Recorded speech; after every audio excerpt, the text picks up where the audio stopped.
love it with some passion. Rubber band and the money that keeps stacking. Got a honey who come with elite fashion. She too fine, I tell her that thing's magic. You ain't a hustler, you broke, well that seems tragic. Gotta catch in the field like deep passes. I tell her plug if it's sticky, then please bag it. I need the best cause I grew up beneath madness. Need a matte burgundy mercy. Jewelry so heavy it might hurt me. Smoking extra kill, that extra seal. Whoa, Buffalo money need extra bills. Till I'm eating so much I got a breakfast deal. I put mom's So what? Yo, what is up? It's your boy Sterls, and it's Tuesday night, and I got my dog in here, all bro Poe in the house, and we coming off this dub. How you doing, man? How you doing? I'm doing amazing. Same as I was doing last Tuesday. See, this is where we got problems because you come in here and you act like everything's fine, wasn't anything wrong. Everything happened how it was supposed to happen. Of course, you're gonna say that. See, this is why I can't F with you like that, bro. The name of this show is I'm effing back, and I'm effing back. All right. Josh Allen's back. I'm back. Man, welcome to the Choplins Vidcast feed. Oh man, it's definitely a better start to this week than last week. After coming off a loss to the Broncos, the Bills kind of right the ship and get a win, a convincing win against the New York Jets. 32-6. So how does that hit you? What are your thoughts? Because we haven't talked really since then. What's your thoughts? Go on and give me some BS. I mean, it was what I expected from this offense, right? Like that's a good defense, and they've done well. They've done well against specifically Josh Allen in the way he since he's been here, or at least the last 3 years since they drafted all their number one guys, Sauce and them guys. They've done well against this team, and it was nice to see them get into a rhythm. And like I did have a problem with the fans booing us going up 9. I had a problem on Twitter with that, and I saw some people crying about it, and I'm like, we scored 16 and a half, and that's 32 if you fill out the game, and we were getting boos, and it was pissing me off. It's like, dude, we haven't scored 16 in a game. Well, we scored 17 last game in total, and we scored 16 and a half. You know what I mean? So that's a good defense. So I'm happy with the way the offense played. The defense is gonna. I feel like the defense is just gonna do their. As long as we have a piece of those guys out there, they're gonna do their jobs for the most part, most of the weeks. And I was happy with the way the offense came out and played. I agree. I thought it was the right decision at the time to kick the field goal, right? I mean, you didn't know what Joe Brady and this offense was going to do. Like, no, as Sean McDermott, you don't know that. You know what they're capable of. I think you know what their ceiling is, but you don't know. I mean, I think he did the right thing right there, you know, because if Josh Allen decided to go off the rails, at least you had a 9-point lead. And I'm not in the business, me personally, and some people may disagree. I'm not in the business of making statements in situations where that statement can cost you games. And so I'm good with the 4th and 2, you go for it up 9. I'm great with that. 4th and 1 or whatever it was at the time. We ended up scoring a touchdown on that drive and great on that play to Ty Johnson, and that's great. I'm not in the business of making statements at the cost of going up two scores. And so there's time and place to make statements like that, and there's time and place not to, and there's time to play points. And if we were like panicking, I would see McDermott going for that up 6. You know what I mean? If that was a panic play, and I'm a big non-panic guy. You play the way that you would play it if you were playing well. So basically, what you're saying is you are a proponent of the Sean McDermott school of being conservative. Not conservative. No. You didn't even hear what I. Clearly, you just took half of what I just said and responded to half of it. That's my job. I'm a big. That is my job. Making statements when that statement I know is not a cost of the game. So like, And then, or if you need to be aggressive to win the game, if you're playing a team like the Chiefs and it's 4th and 1, you're down 3. That's a position where you're down 4. That's a position where you need to go for it because you don't know the next time you'll have a chance to go up points. And so there's certain times to do that, and there's certain times not to, in my opinion. Yeah, there's a time and a place for everything. I you know what? I was impressed with Sean's calling of the defense this week. We didn't see a lot of zero blitzes, which you didn't need to do as much as he's done this season. I liked what they did this week, and it looked really good from a schematic standpoint. I hope he kind of has the same mindset going into this game against the Eagles. I like the I don't know if you noticed last night, but the blitz packages that Steve Spagnuolo put together with the Chiefs defense, I like that, kind of getting Hurts off his spot. Not necessarily causing him to scramble, but just getting him to think twice. And Spags is really good at, changing the picture kind of post snap. And it was so simulated, a lot of it. Yeah, a lot of simulated pressures to, 4's coming, but you don't know which 4 are coming. And I'm excited. This is a game this week as we pivot here. And we're gonna dibble and dabble and talk about, what we thought of the offense, but this is the week where as a team you can prove you can prove a lot of people wrong this week because how many people are actually counting on the Bills to win the game? Probably not many. But for the Bills, for a confidence standpoint, going into this game, you got to feel good. I think the Bills can beat the Eagles. I'm not even going to sit here and say, the Eagles are going to blow them out. No, I don't think so. I think the Bills can put up a good fight and win this game this weekend. What are your thoughts on that?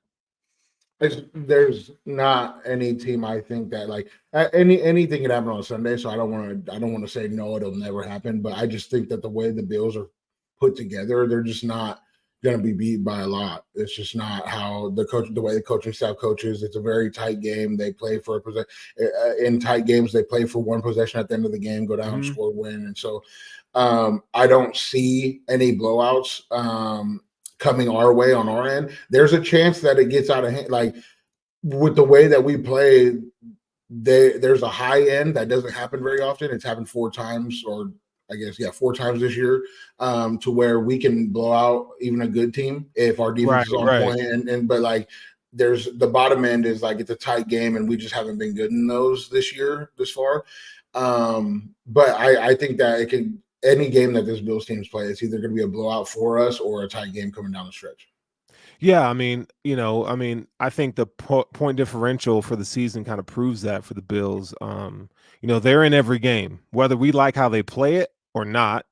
They're in every game, man, and I expect that to kind of be, the MO going forward. When I look at this Eagles defense, I see some. The secondary is not a strength, right? It's not as good as last year's defense. But I think one of the things that, we don't talk about enough is, their linebackers in coverage. I think they could be had there. I would love to see the Bills kind of control the line of scrimmage like they did yesterday. Now I know the Jets offensive line, it's not very good. That's not even, gonna hold you on that. But hey man, I think the Bills have an opportunity to make some hay on defense, especially with Ed Oliver up front, man. He's balling out. So there's some holes, man. So it's not like, I think if you're one that doesn't necessarily watch the Eagles or watch all 22, I've watched a few of their games this year, and you look at it and you go, okay, I know they're what their record says they are. I know what the stats say they are, but there are some opportunities to be had. This is a team that, they're really not destroying teams by any means. They beat the Chiefs last night. They beat the Cowboys by 5 before that. They beat the Commanders 38-31. I can go on and on here. Now they beat the Dolphins pretty convincingly, but this is a team that lost to the Jets as well. So I like our chances in this game. What do you think can be if you had to pick one side of the field or one area where you say the Bills will win, what would that be for you this week? I This offense has been like very strong in different areas. We've ran the ball well in some games. We've played well through our tight ends in some games. I will say that with Byard, last year when we played against Byard, he had a strong man-on-man coverage with Knox, and he went 4 for 41, I think, again, and we blew them up. Diggs also had a really good game that game. So, Sure. I'm not sure. I'm not sure if there's a specific area. I do think Kincaid could have a really good game. If they're giving us the same looks that they gave last week, Kelsey could have had a good game. He actually had a really poor game if you look at his drops and him fumbling, but he was open. He was there. So like I do think Kincaid could have a really good game.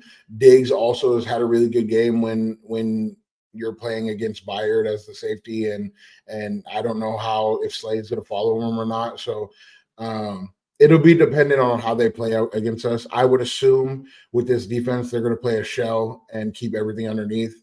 And generally in those games, Diggs will go 10 catches for 120, and like he's just targeted quite a bit. So I could see Diggs having a big game as well if they're going to play a big shell over the top. Josh just has to do what he did this week, take what they give him, play patient, and it could look the same as it did last week. Obviously, we're playing against a better offense. So, I like that. Last night's game, I like the fact that the Chiefs went after that defense by running the ball. Now I know that's probably what the Chiefs are going to do because we saw their receiving targets aren't capitalizing on opportunity, right? We saw tons of miss catches last week or yesterday, and we've seen it. That's been the thing all season for them.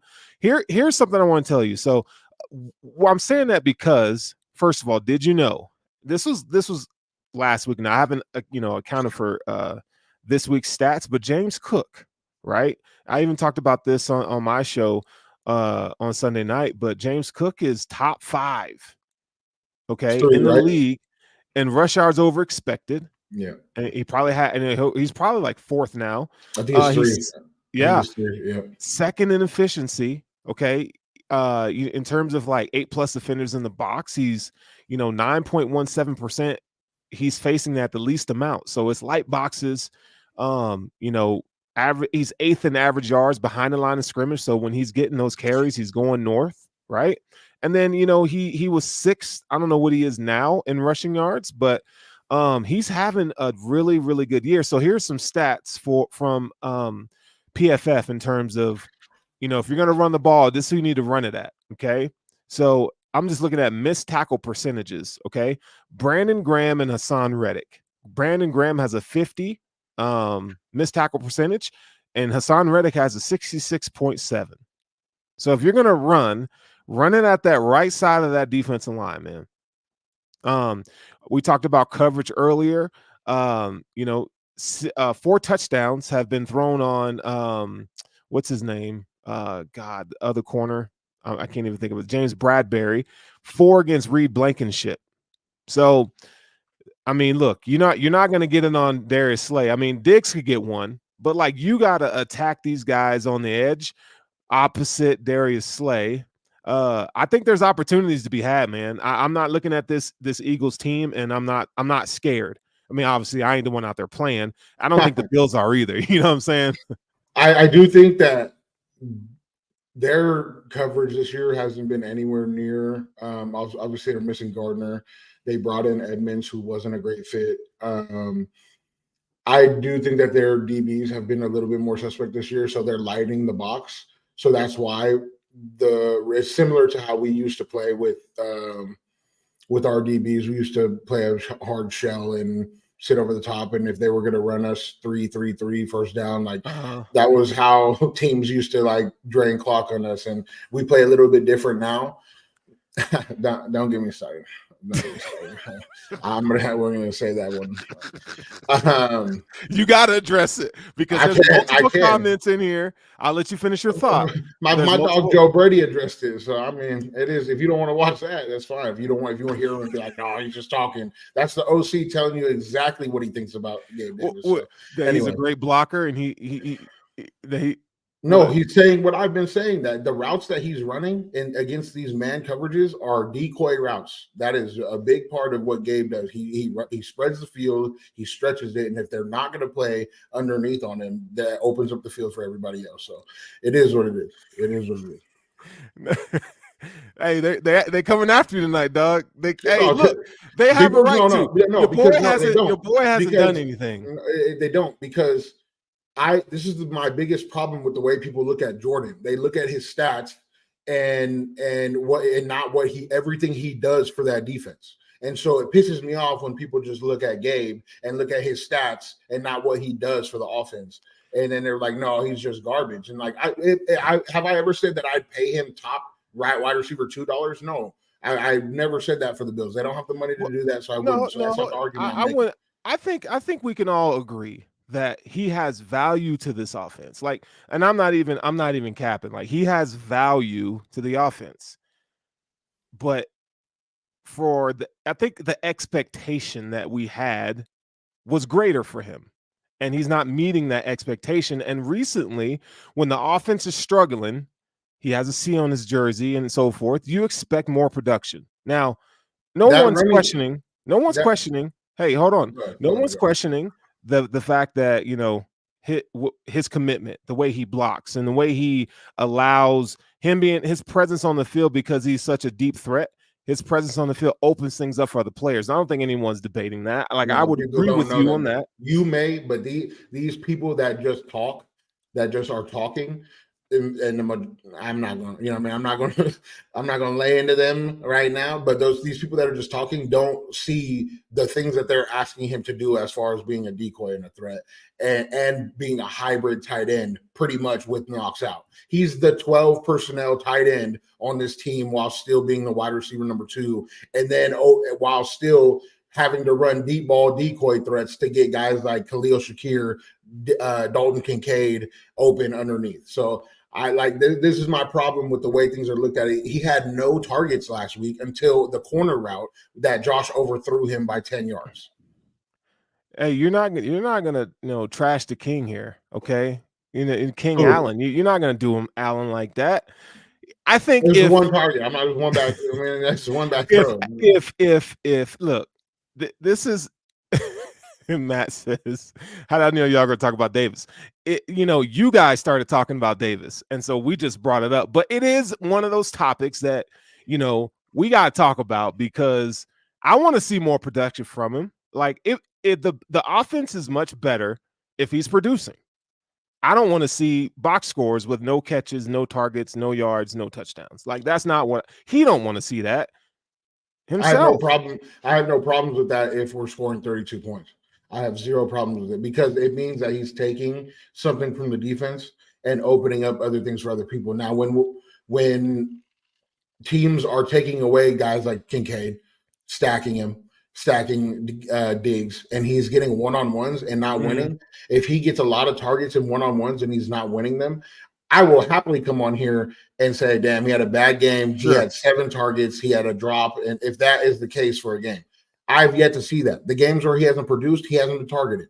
So I can't sit here and I said this in a group chat that we had, that like, if he gets 7 targets a game and he drops one of them and he's having bad games, I will call him cheeks. I will come on here and call him cheeks. Well, you don't have to come on here and call him cheeks. I'm gonna call him cheeks for you. Now, I'm gonna disagree with that. you disagree with me anyway, so that's just how we roll. We brothers. Like, that's what we do. But I would like to see. Look, man, I'm gonna keep it a buck. I want to see more production, especially this stretch moving forward. I hope that they look at his skill set and say, okay, this is where the offensive coordinator comes in, because Ken Dorsey wasn't good at this with multiple players. Let's be real, right? Yeah. I'll cut Gabe some slack on the fact that he is with a better offensive coordinator who's going to get him involved in the game. Like, if you get Gabe involved in the game early, he's going to produce late in games. That's been his MO, right? What Ken Dorsey was doing with him was not using him to his fullest potential. I think also, I will say this, caused him to not develop in some of the areas that he's not good in. Okay. Maybe, hopefully, If Joe Brady can't get it out of him, then we're already having a serious conversation, but the book may already be written, which I think is 75% written on Gabe Davis already. I will say this, that there are certain teams I can go through the schedule and look at the certain teams and the way they play defense and tell you which ones that I believe Gabe's gonna. That Spagnuolo defense is gonna get ripped by Gabe. Yeah, you're not gonna bring simulated pressure and have one-on-one. We've seen that, and so like that. There's certain defenses that Gabe you either can't play that the hard shell that people play, cover 4 deep in the way Sauce plays, cover 3 deep, and like those type of in man coverage with cover 2 over the top, like those type of defenses where there's nothing over the top for Gabe is not going to be. But when you try to bring 6 on the line of scrimmage and drop out people, you're not gonna I'm sorry, 2 of 6. My bad. You brought that up and just completely blanked me. So I'll add this to what you're saying.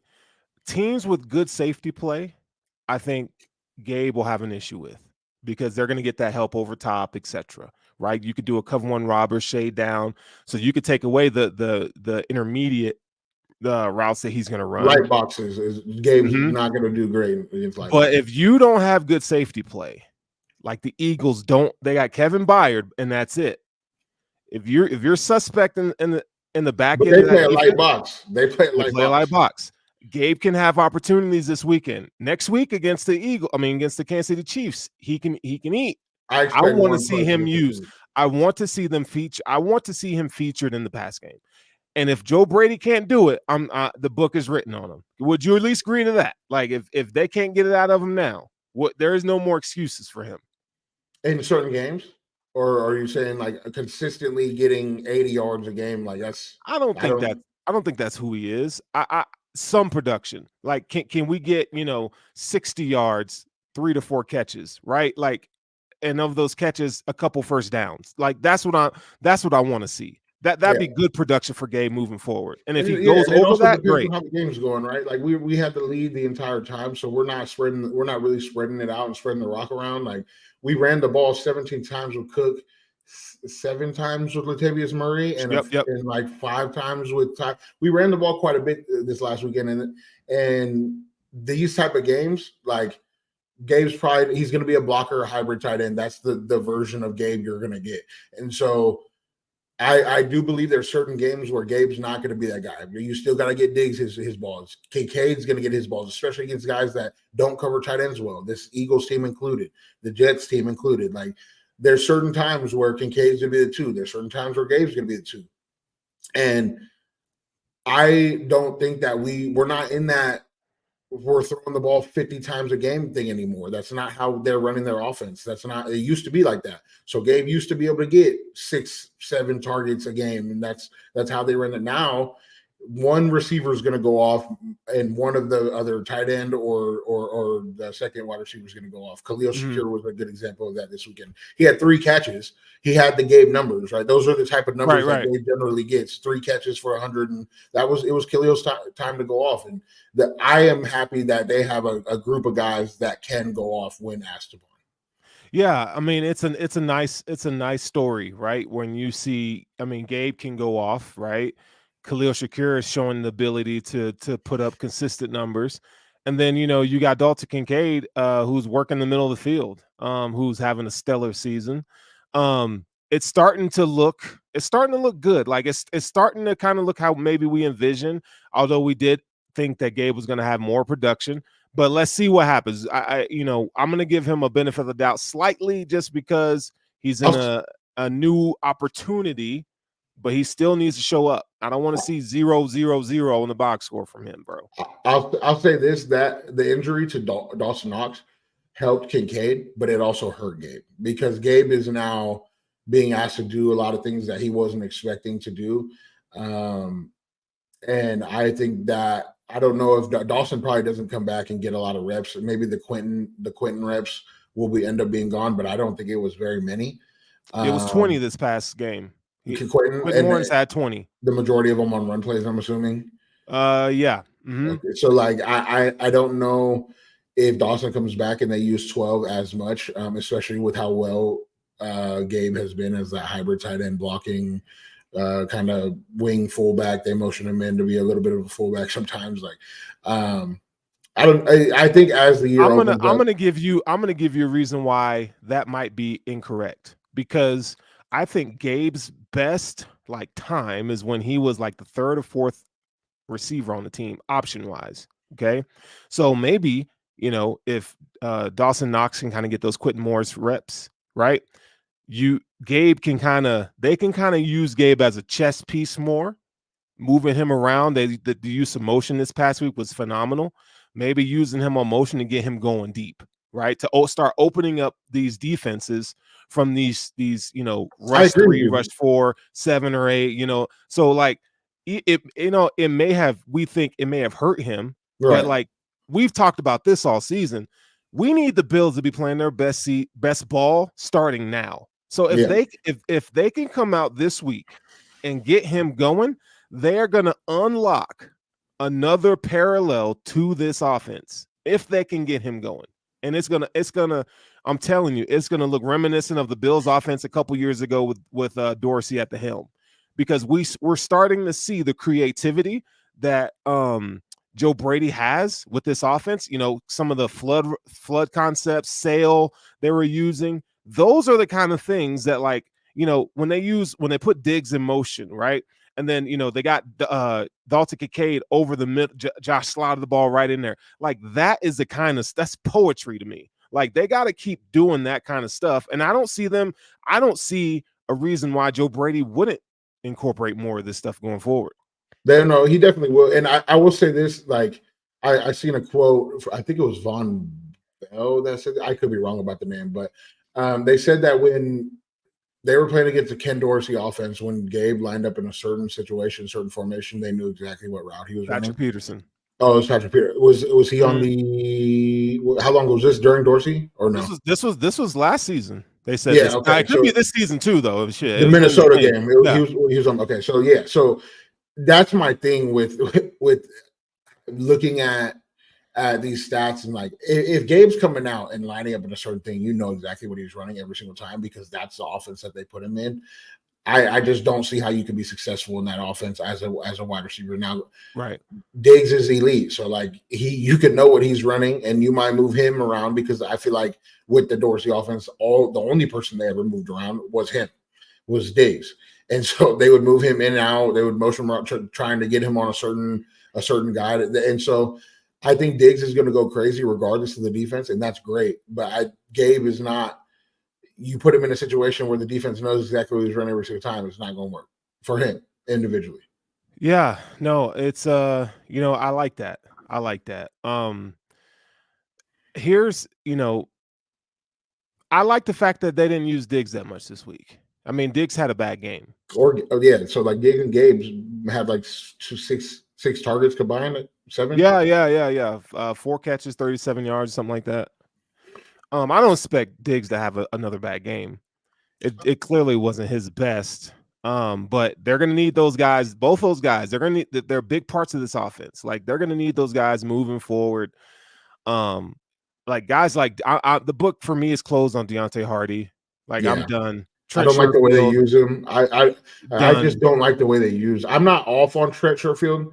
I do think that there's a way to use him in this offense. In the blocking role, like that's what he should be doing, not Gabe. You know what I'm saying? Like, use him for that. I mean, that's fair. Deontay Hardy, the way they use him is just not. They use him like it's McKenzie, and he's just not. He's not I don't think he's a tool back, like somebody that you can run on fly mode, and he's gonna. I think he's just a speedster. You got to give him the ball in open field and let him run, and I just don't think they use him that way. They kind of use Diggs in that certain type of aspect already. So I do like the way Khalil is forming. I think Khalil is becoming a nice slot, and so he's stolen that job, in my opinion. Yeah. So as of right now, here's some. So according to snap count, Khalil Shakir has 131 snaps in the slot. Dalton Kincaid is at 176. But Khalil Shakir, he's rated higher with 75.3 in terms of efficiency rate, in the slot, which is nice, and Dalton Kincaid is a 55.2. So I'm good with that slot position going to Khalil Shakir. He's shown the ability to he stepped up. Like when we thought that role was going to be Deontay Hardy's and his alone, we're starting to see Khalil Shakir kind of, grow up right before our eyes. And And so it's taking away the natural slot, right? They don't run a natural slot, so Shakir could be in out, Diggs can be in out, Gabe could be in out. It allows them to just move them all everywhere and just play wherever. Like they don't have to play a certain position, a certain route run. Like they can be anywhere on the field. So it does open that. Now you don't have a slot that slot's going to be Kincaid, right? So like that's right. And the underrated stat that I'll give you about Khalil Shakir is he's getting 7.6 yards per catch. I mean, that is good. Like the yards after catch is what this great offense with the needs. ball in his hands. Great. Yeah, man. It's he doesn't fumble, knock on wood. He holds that ball high and right. The guy moves, and he's a low center of gravity. He doesn't get hit. He doesn't get bounced to the ground. Whereas like our other slots in the past, McKenzie, Hardy, like you really just got to bump them. They're going to fall over. Shakir's not falling over, so you're going to have to tackle him. And I do like the way he runs with the ball. Yeah, it's looking nice. The use of running backs we saw with Ty Johnson and James Cook, catching the ball in the backfield. Like if this is what the Bills offense is going to look like moving forward, sign me up every single week for this, because that's what you need. Like I didn't feel, last week it was the Diggs and Diggs and Allen show. Like they got other dudes involved against a really good defense. That's the thing that I hang my hat on. It was a really good defense. They got two dynamite corners, good safety. I mean, where it showed me a weakness on their defense. They don't really have one. Like that defense is solid. So their second linebacker probably is the worst if you had the other inside linebacker, but Mosley's nice, but the other inside like that's why. But he's great against the run. Like so, his lack of, he makes up for that with his attrition to the run game, right? So it's nice, man. I think we got a nice problem on our hands. Like I ain't gonna sit here and just cap. Like if they show it, I'm gonna be proud. I'm gonna be happy for those guys. What were your thoughts on? A lot was made of Josh Allen, and we named the show tonight, I'm effing back. Josh Allen coming in this game, I didn't know what to expect from him, to be honest. We all want to see that consistency that we know he's capable of having, but what were your thoughts on Josh's play on Sunday? On his play, it was great. It's what we've come to learn about Josh, is that like when he's rolling, he's rolling. It's like when the ball's going downhill, I would really like to see him mentally. This team has preached mental toughness for so long. I would really like to see Josh mentally be able to take that ball when it's rolling downhill at him, carry it over the top and roll it. You know what I mean? Like when things are not going his way, I just don't want to see the pouting. And it's not, I don't want to use that term pouting because he's not whiny. It's just like he feels deflated when things aren't going his way. Yeah. And I would like to see energy from him, regardless of if things are going his way or not.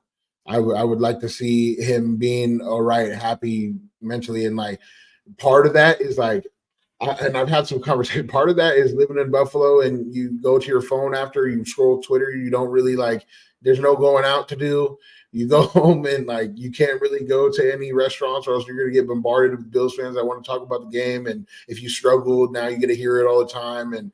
And Josh probably goes home, types his name just like Sauce did after the game. Went into the locker room, typed in his name, and saw that he got beat for 82 yards and wanted to tweet about it. Like those are the type of things that when you live in an area where there's nowhere to decompress.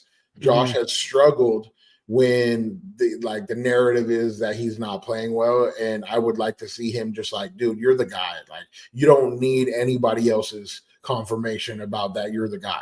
Just go out and play. If you lose, you lose. And if you win, you win. But I want to see the same guy regardless. Yeah, it's easy to say that, right? I think, we got to keep in mind of who Josh is. Josh is an adrenaline junkie. He is, man. I don't think he's reached a point in his career where, you know, he tried to do this low positive BS, and that don't work for him right now. Maybe when he's, you know, 6 more years in the league and hopefully has a Super Bowl under his belt, he can start pulling that low positive shit.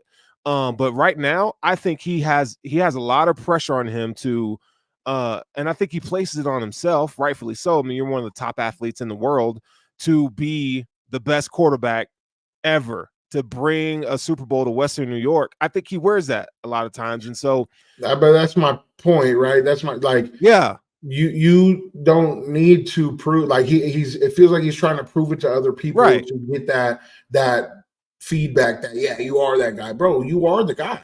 You don't need that from anybody.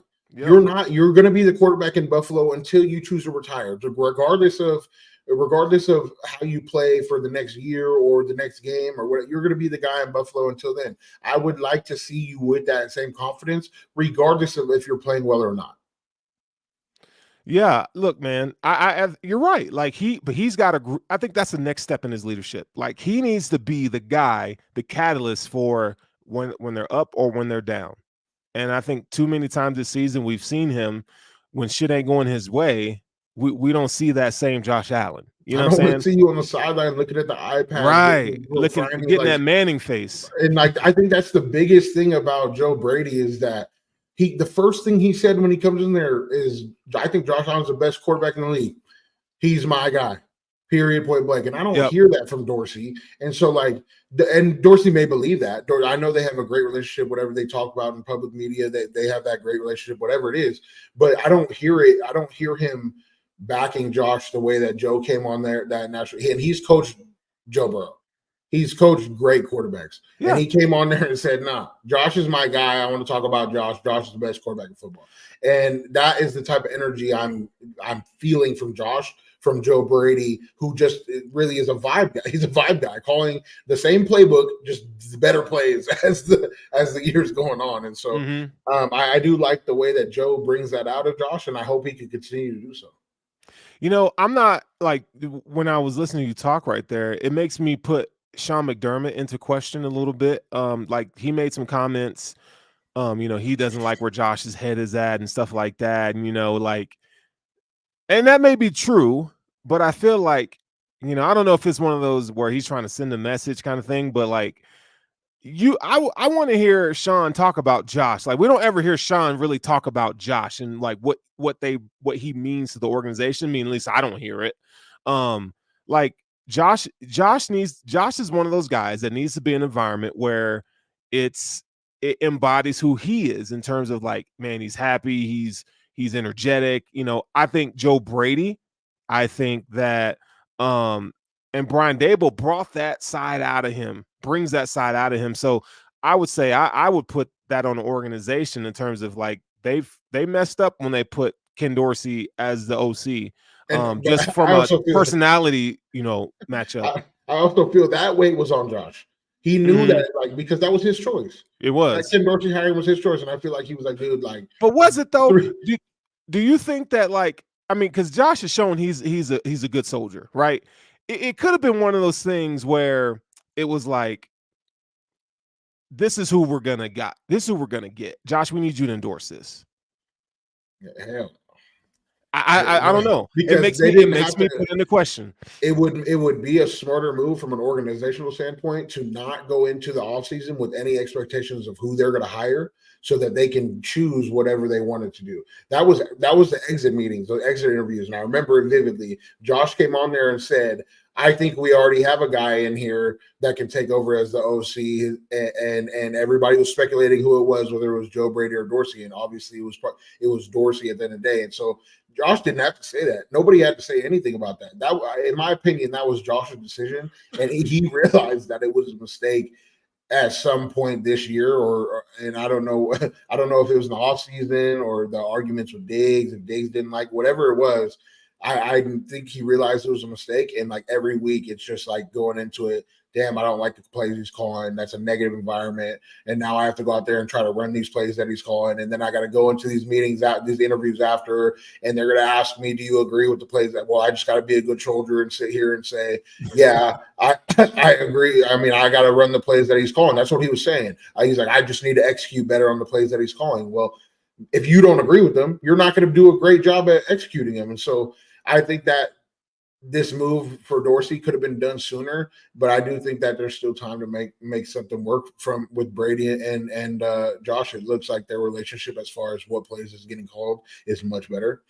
Yeah. And I like the direction that Brady is saying. He's very confident in Josh. He's bringing out some confidence in Josh. I know some of the players are going up to Josh like, bro, you're that guy. Like, they're trying to get it out of him so he can play with confidence, regardless if in the game he throws a pick or whatever the case may be. It doesn't matter. It doesn't matter. Come out and go next play. You know what I mean? Like, I would like to see that Josh at some point, that Brady-esque confidence where he could mess up, go to the sideline, break an iPad, and we're right back the next series. You know what I mean? Yeah. No, I think you're right, man. I think that's important. Josh needs to be who he is, regardless of the situation. You know what I'm saying? Be the leader, be the catalyst, and not be so results driven. Like, okay, for instance, like his old comment about I'm back was after he threw the touchdown pass to Khalil Shakir. Okay. Yeah. You know what I'm saying? No, like I need that. I need that the first snap. 0-0. I'm back. Bring it. That's what you know what I mean? Like, that's what I would like to see. That's what I would like to see from Josh at all times, because you're already there. It would be different if you were a second year, third year guy and you were still getting into the groove and you struggled a little bit. I understand it, but like, you already you're an all pro guy, you're a Pro Bowl guy, whatever it may be, you're there. Everybody knows you as the top 3 quarterback in the NFL. And even if they don't, who really cares? Because the majority of people do. And just go out there and be the top 3 guy, regardless of if you're winning or losing, or if you throw a pick or not. It doesn't, you know what I mean? Right. I know, I agree. Okay, so all right, so the Eagles. We're back to the Eagles. There was a comment in here where, by Carl here, says you guys can talk about this game, but the Eagles will have no problems beating the Bills. Where's your profile picture, Carl? Where's your profile picture? Address Carl before I have to. No, because they just do. He said he did say Happy Thanksgiving. He did. That's great. He's a fan of the show. Thank you, Carl. Did the Eagles lose to the Jets? Is that their one loss? Yeah. Yeah, it's interesting because like no team in the NFL has really been dominant, right? There's not been one team that's been dominant for like a large part of the game. This NFL season has been the most competitive season that I've seen in a very long time. Yeah, so to some come in here and say the Eagles, now it's possible the Eagles come in, dominate the Bills. I have not seen any proof that the Bills can be dominated. I have not seen proof of that in any game this year. Even the one offense that was supposed to dominate the Bills scored 20 and really struggled for the majority of that game, which was the Dolphins. And so I'm not sure what you're looking at on the Eagles film. And if you are looking at the Eagles film, what you're seeing to say the Eagles are going to come in and dominate the Bills. I just don't see where you can pull that from any type of actual knowledge. I don't see it. Yeah, I don't see it either. And like I said, I've watched a couple of the Eagles. I watched 3 of their games from the all 22 this season, 3 of them. And I don't see that. I see a very, I'm going to give them credit where credit is due. They're good. They are good. They're very good. They're very good. But you mean there's no way like the Bills can beat them. Like, come on, man. Who are we kidding here? Like, I understand it's cute for the media. I get so tired of the national media shitting on the Bills all the time because obviously they don't really watch it, right? Like, you know what I'm saying? So be careful about who you actually try to listen to when it comes to the Bills, because most of these guys honestly don't watch the Bills. They just don't. And if they are, they want to, come out and just tell you all the things that aren't working, right? All the things that aren't right. The majority of them don't know what's not working. They look at the stats and say, will they figure out by looking at the stats what happened, or if Josh had 2 picks but 2 of them were Hail Marys? Well, just another interception machine. And that's why this is why I can't stand national media. There's certain guys, or I'll say certain people. Dan Orlovsky is somebody that I would sit there and listen to as far as what he breaks down on the offense.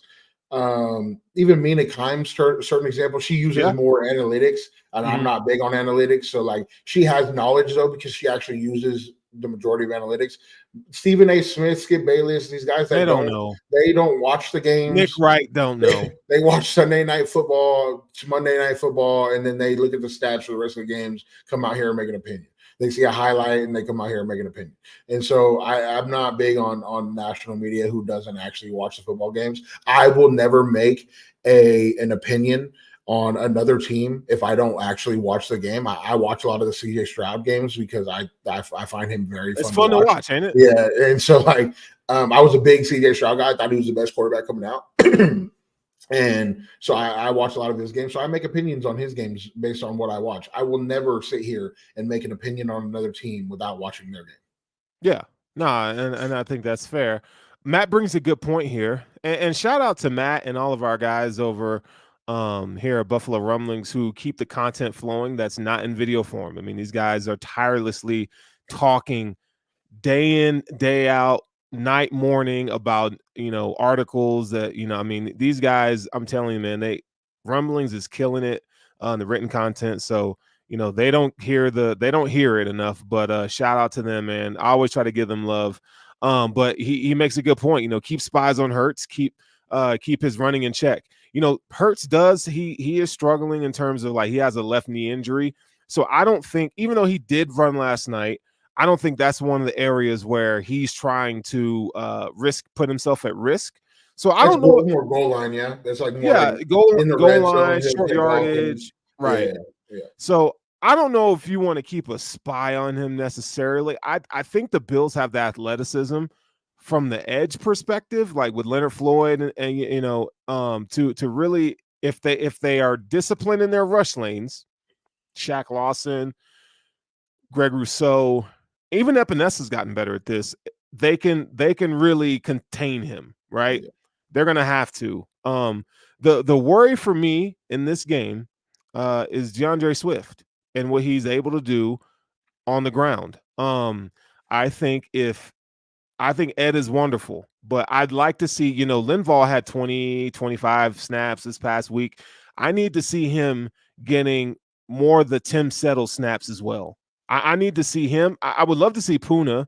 I would like to see Tim Settle inactive this game. And I would like to see Puna, and I would like to see Linval Joseph, because I think if you can stop the run game for Philly, make them one-dimensional, make Hurts have to beat you, you have a great shot at stopping and limiting that offense.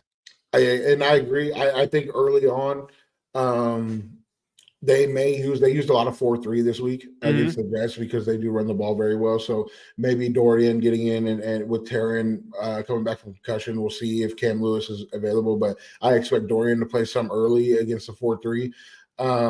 But as far as pass rushing, I expect them to use the same technique that they use against the Chiefs, which is they will have their edge rusher to the short side of the field, take an underneath route, let Hurts escape out to the right side and make them a one-side football team.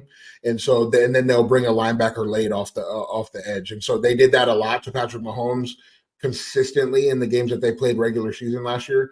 That way you're shrinking the field for the DBs. You're making them play on one side by taking an inside route like the Greg route. And we have a lot of skinny guys that can get little inside these tackles. So I do expect them to do that a lot, forcing Hurts to play on one side of the field when it gets down, making them one-dimensional and making them pass, and then putting them in a position where they can only use one side of the field. That's how I would beat them defensively, in my opinion. Yeah, no, I think you're on to something there. Yeah, I mean, obviously, we could say all this all day, right? But the players got to do it. When I pull up, when I was looking at the PFF stats, I like to use PFF to kind of chart offensive line play I think that's where they're golden, The is where better, they, yeah, it's the you know, better. that right, If because you you're going can to use like it for a percentage, that's where, right, yeah, right, right. So right now, their pass blocking is phenomenal. So Jordan Mailata is 81.2. Lane Johnson is at an 80. Grant, they got two tight ends that are up there. Landon Dickerson and Jason Kelsey obviously are in the 70s, which is good. Now, here's where the Bills can have opportunities. last week against Chandler Jones, though, and so if Ed Oliver, if we can get him into third and longs, and Ed Oliver can play that kind of roamer inside guy, who knows? Right. So Cam Jurgens is a weak spot on the defensive offensive line, right guard. He's given up. Let's see how many pressures Cam Jurgens has given up. 7 pressures, 7 hurries. Sua Opeta has given up 17 on both of those. And he was playing due to injury and so forth. But there's opportunities for the Bills to kind of exploit these guys from the guard position. Like you just mentioned, Ed Oliver, who's having, his best season as a pro. This is an Ed Oliver game more than from the defensive side. This is the Ed Oliver game more than anything, because if he can set the tone, the Bills are going to look pretty on Sunday, man. It's going to look pretty. I like, and he hasn't shown, he's shown the consistency all season. So I expect him to really perform well. What are your thoughts on Ed? I mean, I this year he has been strong. He's been strong this year, more so than the previous year. So as long as he's in the game, if he's in the game, I trust our D line. I think it's a big T-Dot game. I think he's been very well the last 2 games, and he needs to play well behind to keep them at first or second and 8, second and 9. So I think Ed's going to come out and do his thing. I think he's shown that he can do that consistently. I need Terrell Dotson to come in and play the way he's been playing the last 2 games on first and second down, get him out of there, get some coverage in there, and force them to one side of the field. And so if T-Dot can play well this year, I mean, I trust Terrell Bernard already. I think he's a playmaker. Yeah. If T-Dot could come into play like the way he's been playing, I don't see DeAndre Swift having a very strong game. Maybe, and he could. He could. If Terrell Dawson doesn't play well, then he could. But I think Terrell Dawson's been playing well, and I can see him being like the catalyst. He's kind of like that spot. If you want to make a team one-dimensional, like your middle linebackers going to have to play well early on in downs. And so it's a big one to watch out for me. I think with Dallas Goedert not being available to play, the Bills can play more base defense, right?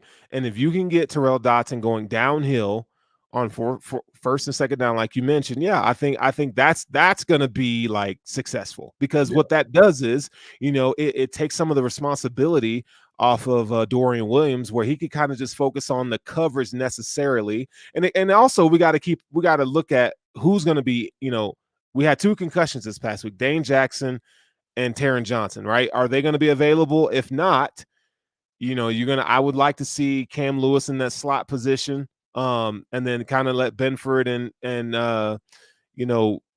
Rasul kind of take care of the outside. But I think linebackers are going to play a big role in this game. Dane being hurt, I'm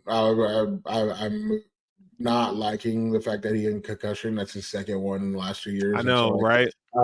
I don't like that at all. But however, even if Dane was healthy, my player on the cornerback would be CB and Rasul. They are very physical, and you're not going to be able to run these wide receiver screens that the Eagles like to run. They're going to come up and tackle you. Those 2 in particular are going to come up and tackle.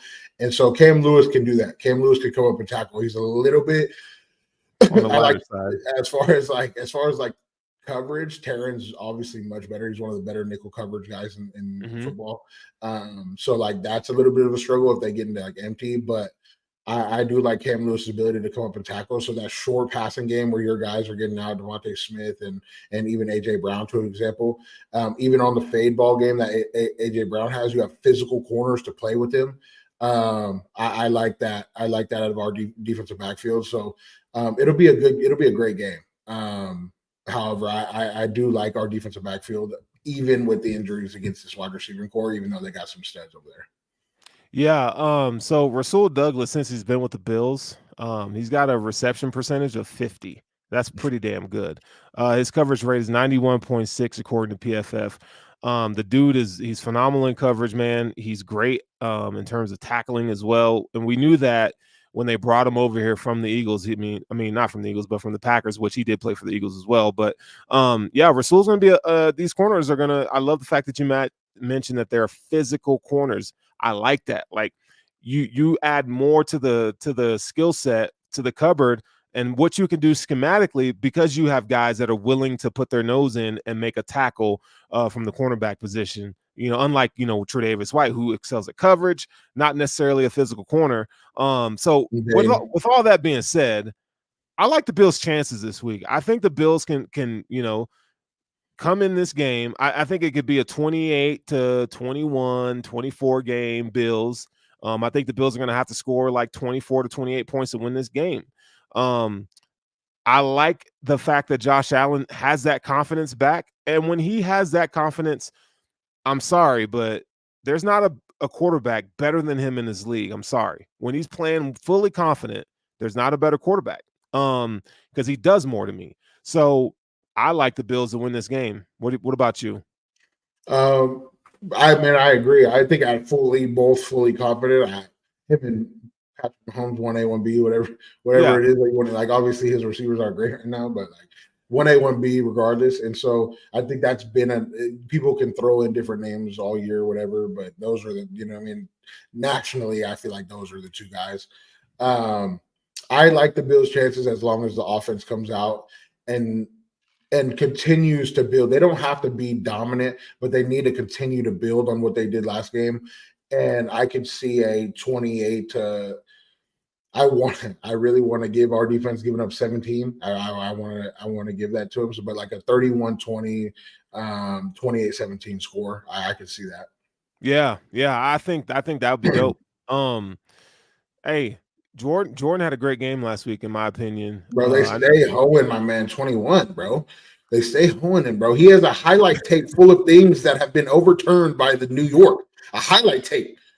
We talked about this, bro. Every time it goes to review, it's always overturned. The Patriots interception, the fumble he caused against the Colts in the playoffs game a couple years ago when he let the dude stand up and punched it out, and they wouldn't end the game there because can't end the game here. Let's let Philip Rivers throw one down. Like I'm getting sick and tired of them reviewing these and overturning things that really you can't see. I'm sick and tired of being sick and tired.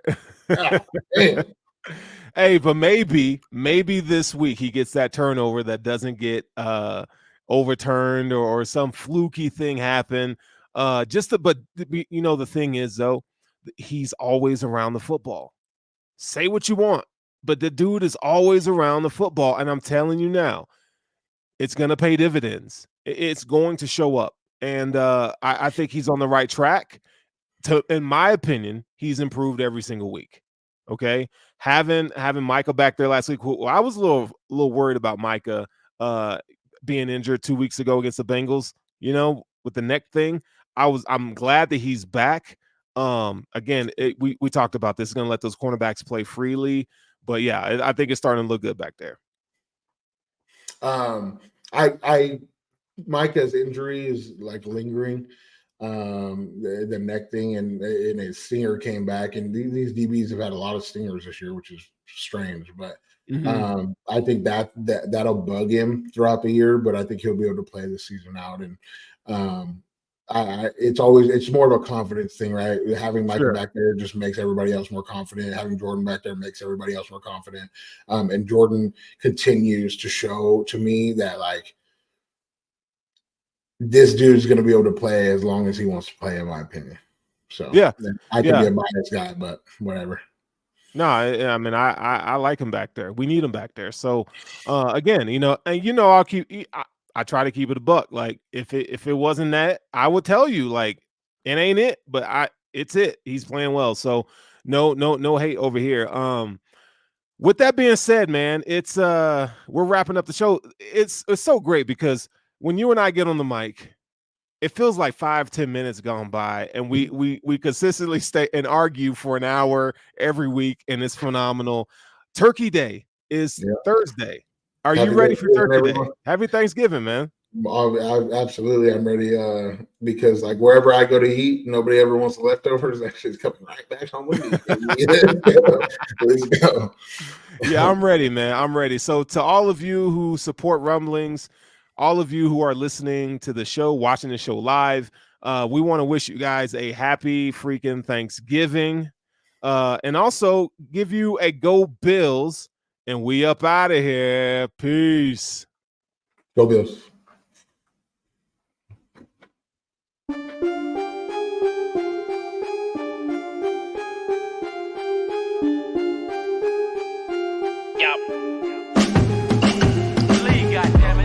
I only love it with some passion.